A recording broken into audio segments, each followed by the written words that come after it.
Hi guys, today we're going to be continuing our discussion of the Cold War and we're going to be looking at policies under President Kennedy. So President Kennedy was elected in 1960. He takes office in 1961 through his assassination in 1963. And he's going to continue and expand upon many of the Cold War policies of previous presidents. But there's a lot of really significant events that happened under Kennedy. Some failures, some huge successes, but also some really close calls. And so we're going to be looking at how he handled the Cold War and what were some of his accomplishments in his very short amount of time as president. So to start with here, just some fun facts about Kennedy. He was a naval officer in World War II. He wrote a book which actually received a Pulitzer Prize called Profiles in Courage. He served exactly 1,000 days in office. So from the time he took office in 1961 to his assassination, it was exactly 1,000 days. He was also the first president born in the 20th century, as well as the youngest president ever elected. And he's been our only Roman Catholic president up until this date. So, like I said, he was elected in 1960. This is one of the closest, if not the closest, election in American history. He wins the popular vote by a really slim margin of only 100,000 votes. So if you think in a country with tens of millions of people and he wins by only 100,000 votes, that is a very, very, very close election.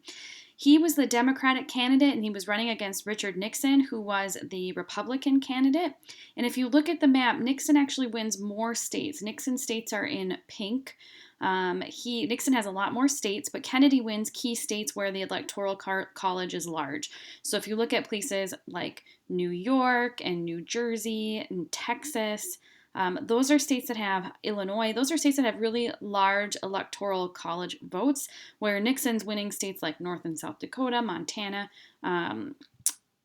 Arizona, which have Colorado. Those have significantly fewer electoral college votes. So this was a really close election. And one of the key things about this election was how they campaigned and how campaigning really changed during this time.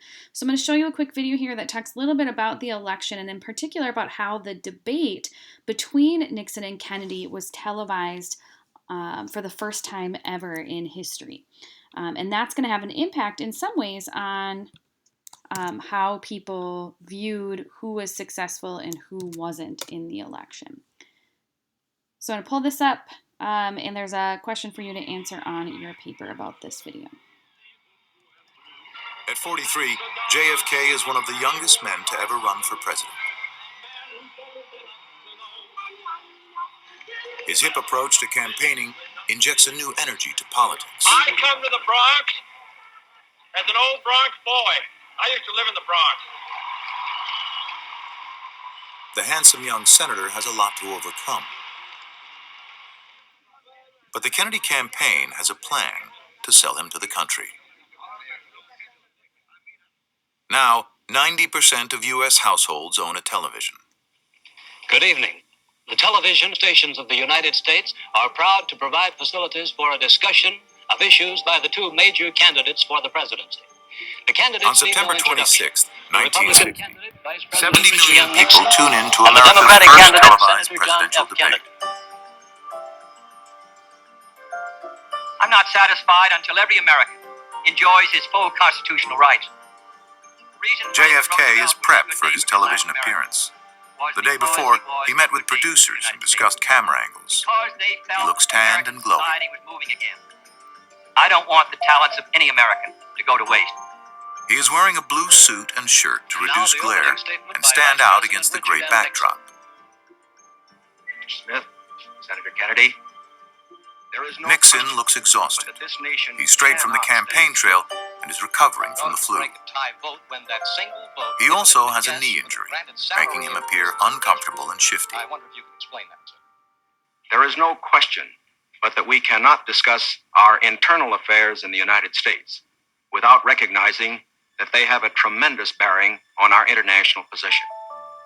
Mr. Vice President, His gray suit and pale President of the face Executive appear to Leadership blend is a into very the set. important campaign issue. I'd like to follow Mr. The visual Nolan's contrast between the men Now the damages candidates will Nixon. answer questions or comment upon one another's answers to questions. Viewers think Kennedy has the edge, even though radio listeners have the opposite impression.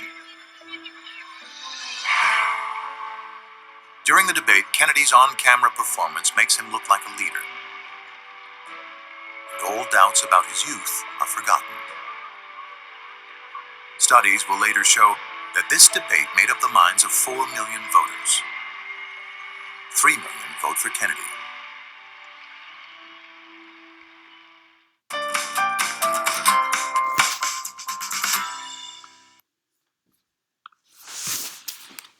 So you can see that Kennedy really took advantage of the visual effects of the televised debate versus Nixon. You know, Kennedy looked young, he looked vivacious, he looked presidential, while Nixon looked sick and he looked old. But radio viewers saw it totally different. Radio listeners saw it totally different. They heard Nixon as, you know, this presidential authoritative candidate. So there was a different take on that. And you can certainly see that now as we get into 2020. You know, the things that these candidates do on television have a huge impact on how people view them and what they think of them. And that really started in the 1960 election. So Kennedy wins the election. Again, really close election. But Americans are really struck with the youth and vitality of the Kennedy White House. Kennedy himself comes from a very wealthy, politically powerful family.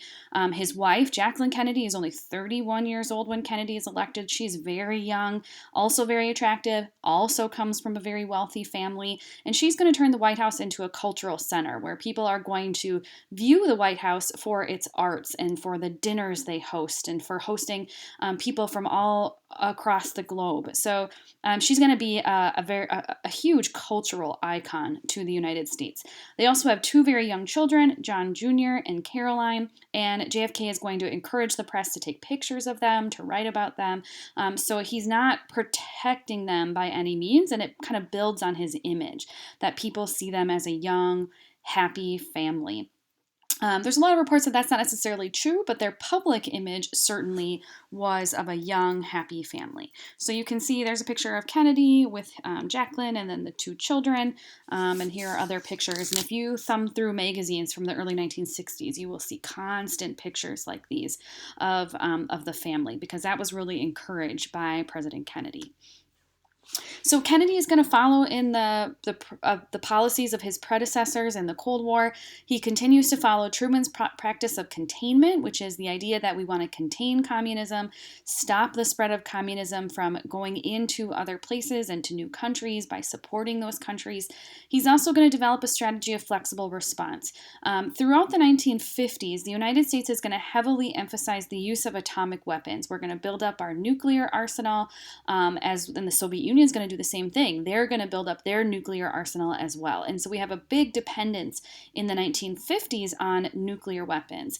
Kennedy's going to continue to emphasize nuclear weapons, but he's also going to develop our conventional forces, go back to kind of our traditional weaponry, so that in times of conflict, we will do more than just use nuclear weapons. Like, we don't want nuclear weapons to be our only option.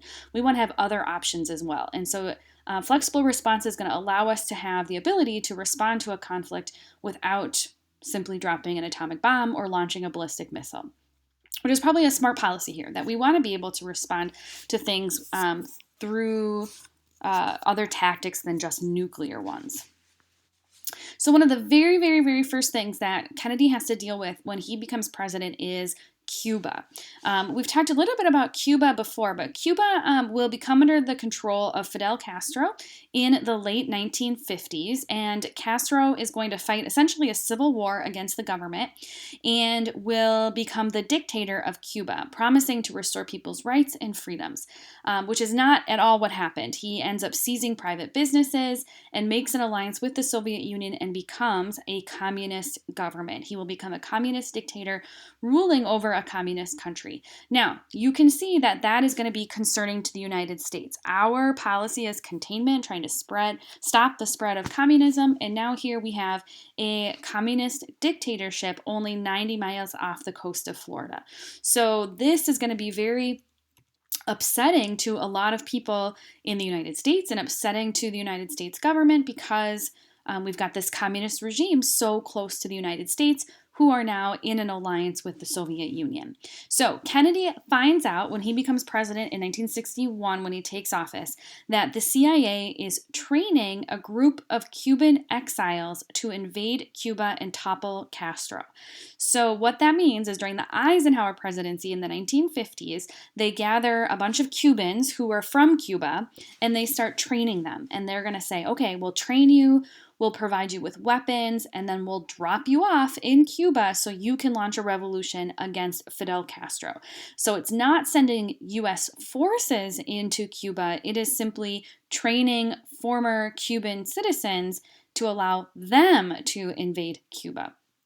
So again, Eisenhower decides he's not going to make the decision. He's got them trained, and he's going to leave it up to the next president to make the decision. So now Kennedy has to make the decision, should we send these exiles into Cuba to try to overthrow Castro? And he gives the go-ahead for the invasion. So you can see it's going to be called the Bay of Pigs invasion because they're going to be invading here in this bay. You can see how it goes up here. There's a bay here. They're going to land here at the Bay of Pigs, and then their goal would be to gather up additional people in Cuba to support their revolution, and then they would make it to Havana and they would topple the government. At least in theory, that's what was going to happen. The reality is this is going to be a major, major failure, and the video is going to talk a little bit about why that was. What failed so miserably about this invasion? Why did it not work? Because it absolutely did not work, and Castro will rule over Cuba for decades to come. So here's some information about what went wrong with the Bay of Pigs invasion.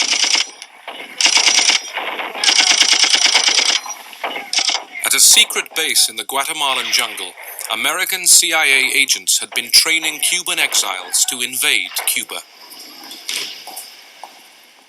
This, they thought, would be the impetus for the Cuban people to rise up and overthrow Castro. The plan was presented to the new president, John F. Kennedy. Kennedy felt that a plan that he had inherited, under which a band of Cuban exiles were to liberate their own country, was one he could hardly turn his back on. Surely the United States should help get rid of a communist dictatorship in our hemisphere. The CIA badly misled the new president, promising him an easy victory and an end to the Cuban problem. Kennedy agreed to the invasion, but demanded crucial changes to hide America's involvement. Anti-Castro uprising on Just 3 days before the planned invasion, Kennedy denied any possibility of American intervention. There will not be, under any conditions, be an intervention in Cuba by United States Armed Forces. And this government will do everything it possibly can, and I think it can meet its responsibilities to make sure that there are no Americans involved in any actions inside Cuba. As Kennedy spoke, the invasion force was gathering. An advance wave of American bombers planned to destroy Castro's air force on the ground. The president, worried that this might reveal Washington's role, ordered the operation scaled down. On April the 15th, 1961, just 6 American bombers, disguised in the colors of the Cuban Air Force, took off from Nicaragua for a crucial attack on Cuban airfields.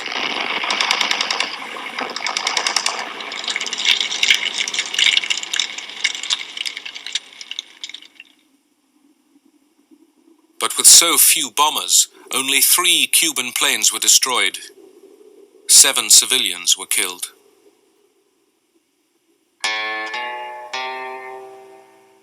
As they buried those who had died, Castro, seeking Soviet support, finally declared that the revolution was socialist.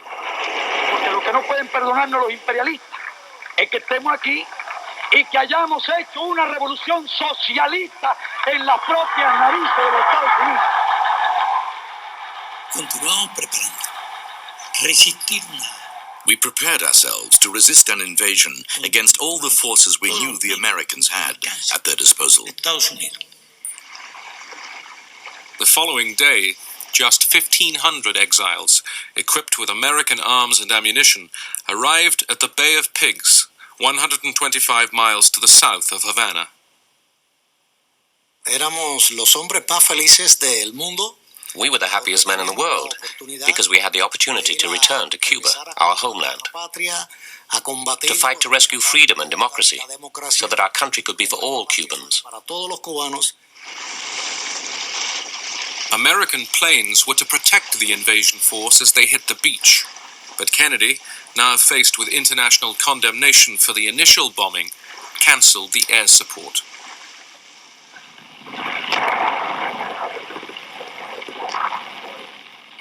Castro's remaining air force quickly destroyed the ships carrying vital ammunition supplies. Mistakenly believing that this was a full-scale American invasion, Cuba mobilized all its forces. Los peores momentos eran los iniciales, cuando teníamos poca información. The worst moments were at the beginning. We didn't have much information about the enemy. We didn't know if they were 1,000, 3,000, or 10,000. We didn't know what types of weapons they might have. We didn't know if this was a total invasion. Si podía provocarse una invasión.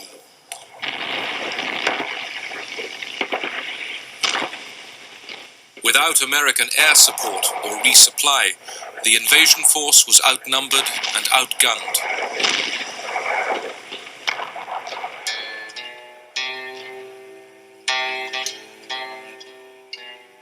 Within 72 hours, the invaders were either captured or dead.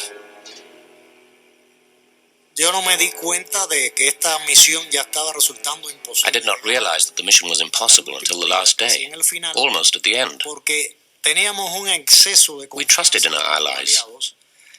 We never thought they would forsake us or abandon us. We didn't think that they could betray the commitment they had with us. Jack Kennedy was devastated by the fiasco at the Bay of Pigs, and he said it was a fiasco. He was not accustomed to failure in politics or in life. Okay, so I'm going to stop it there. So as you can see, this was a huge failure. That the United States, there were so many things that went wrong with this invasion. The United States was not prepared to really provide the backup necessary to these Cuban rebels in order for them to be successful. Not only that, as it said in the video, information is leaked before the attack, so the Cubans essentially kind of know it's coming, that Castro knows that there's going to be an invasion. He thinks it's going to be like a full U.S. invasion, and so he has over 20,000 troops prepared, versus there were only 1,400 of these Cuban exiles that were trained by the United States that actually landed. The United States had also promised to do an airstrike prior to the invasion to weaken the Cuban forces, which they didn't do. They also did not have a diversionary unit, so kind of a secondary landing to kind of split up the Cuban forces. We didn't do that either.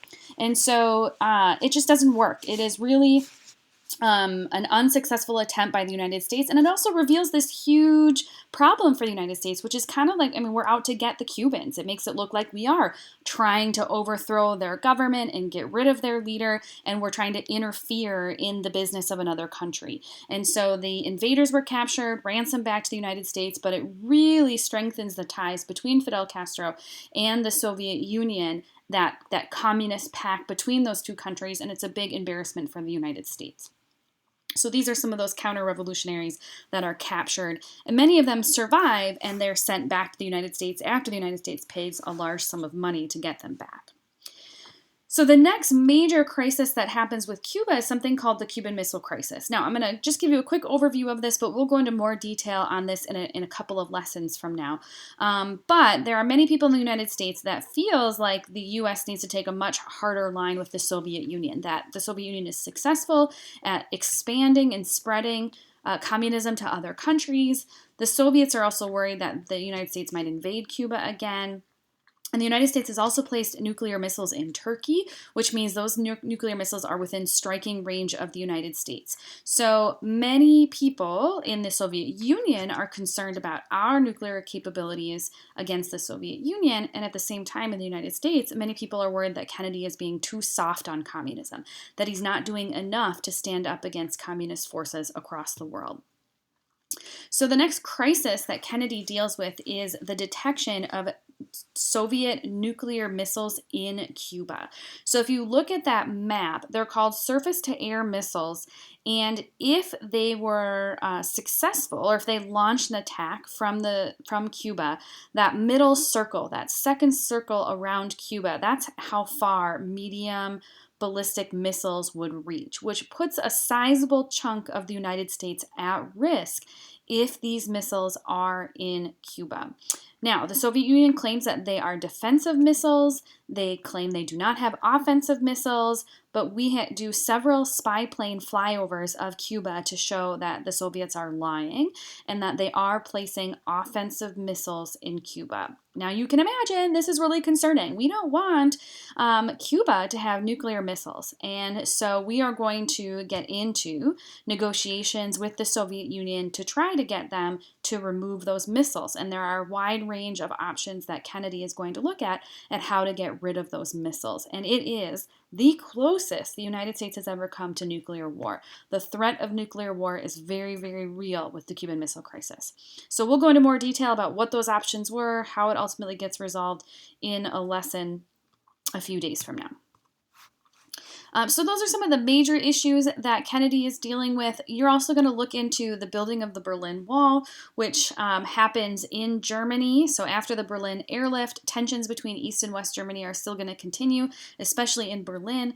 And we're going to see the building of the Berlin Wall, as well as we're going to see increases of U.S. forces in Vietnam as well, in the conflict that will eventually escalate into the Vietnam War. But those are all kind of future lessons that we'll be discussing down the road.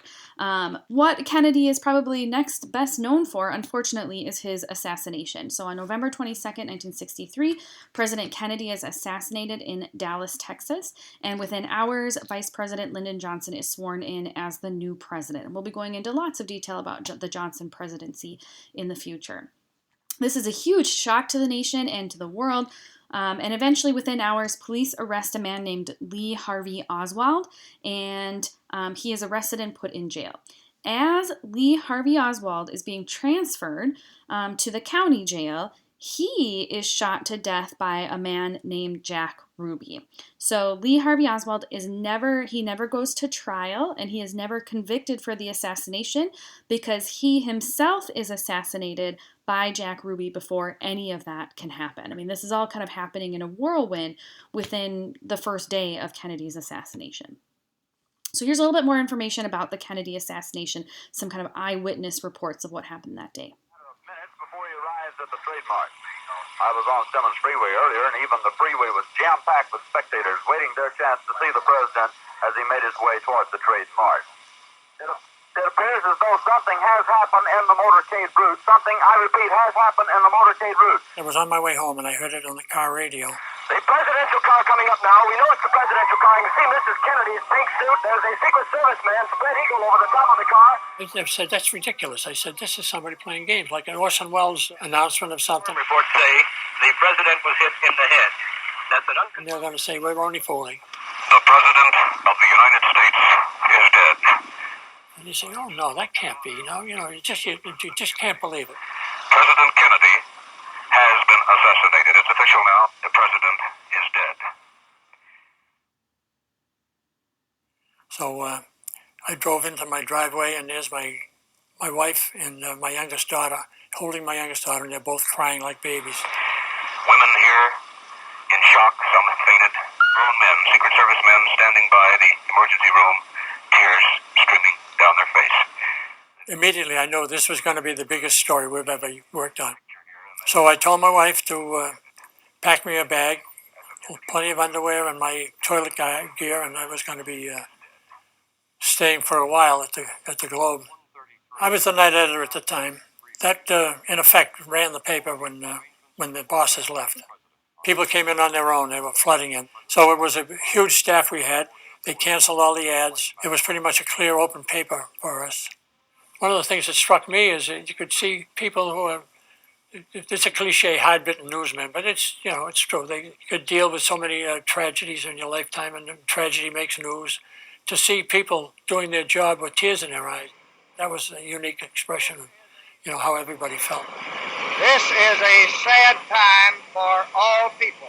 We were writing for history at that time. We were putting the whole paper out, and we knew it was going to be an historic edition. Sometimes the person who edited the lead story would write the headline, but this was one I wanted for myself. I knew I was doing it for history. So we opted for a mood headline, and it was my wording and my selection. It was shock, disbelief, and grief. History was being made, you know, and you want to be proud of it, and that's a tangible part of it. So again, that idea of shock and grief, I mean, the assassination of a president doesn't happen very often. And this is absolutely a huge, monumental part of history. A lot of people who were alive during that time, it's one of those events in history where you can ask them, where were you during the Kennedy assassination? And they can tell you the exact moment they found out and heard about the Kennedy assassination. I always find this picture over here so heartbreaking. That's little John Jr. saluting his dad's casket as it goes by. So there was a funeral parade that went through, and then you can see Jacqueline Kennedy here, and Caroline, and little John Jr. And then this is Robert Kennedy, who is President Kennedy's brother, who will also run for president in the future, and he will also get assassinated in the future, and we'll talk more about him later. So here's Lee Harvey Oswald, who is convicted, or I'm not sorry, he's arrested, but never convicted for the assassination, because before he can ever go to trial, he is killed by Jack Ruby, who is then arrested and in prison, and went to prison for the killing of Lee Harvey Oswald. Now, I'm sure many of you have heard before that there are conspiracy theories about the Kennedy assassination. What was really behind Lee Harvey Oswald's killing? Were there any outside forces or outside reasons why Lee Harvey Oswald would want to kill Kennedy? And so there was kind of some strange circumstances, wondering whether or not Oswald had acted alone. And so the newly appointed President Johnson appoints the Warren Commission to investigate the assassination. It is named after Earl Warren, who is the Chief Justice of the Supreme Court, and they investigate the assassination, and their findings say that there was no conspiracy and that both Oswald and Jack Ruby each acted alone. And there have been additional government investigations and many private investigations that have never found credible evidence that there was some kind of conspiracy. You know, so people think, was the Soviet Union involved? Was there other countries that were involved? But officially, there is no evidence that there was a conspiracy. That certainly has not stopped people, and many people continue to look for evidence that there was a conspiracy behind his assassination. So his legacy, even though he served a very short period in time in history, it was a very tumultuous one. It was a source of a lot of conflict. It was the heart of the Cold War. And so he, to look back at Kennedy's president to say that he preserved Western democracy, he certainly prevents a catastrophic nuclear war after the Cuban Missile Crisis. And actually, as a result of that, relationship between the United States and the Soviet Union improves. Things actually get better. And there's a thawing of the relationship, because neither side really wants to go to nuclear war. It would be catastrophic for both countries. And so Kennedy helps improve that relationship. And that will continue into the 1960s, even after Kennedy's death. Many of Kennedy's accomplishments, or things that he wanted to accomplish during his presidency, don't happen, but do happen as a result of his assassination. President Johnson will propose a lot of Kennedy's plans and say, we need to do this in honor and in memory of Kennedy. And while Kennedy may not have been able to get them done, Johnson will be able to get them done upon his death. So we will continue learning about Kennedy over the next couple of days. In the next lesson, you are going to learn more about the Berlin Wall and why the Soviet Union built the Berlin Wall and how the United States responded to that. And then in the next lesson after that, you will be looking at the Cuban Missile Crisis in more detail.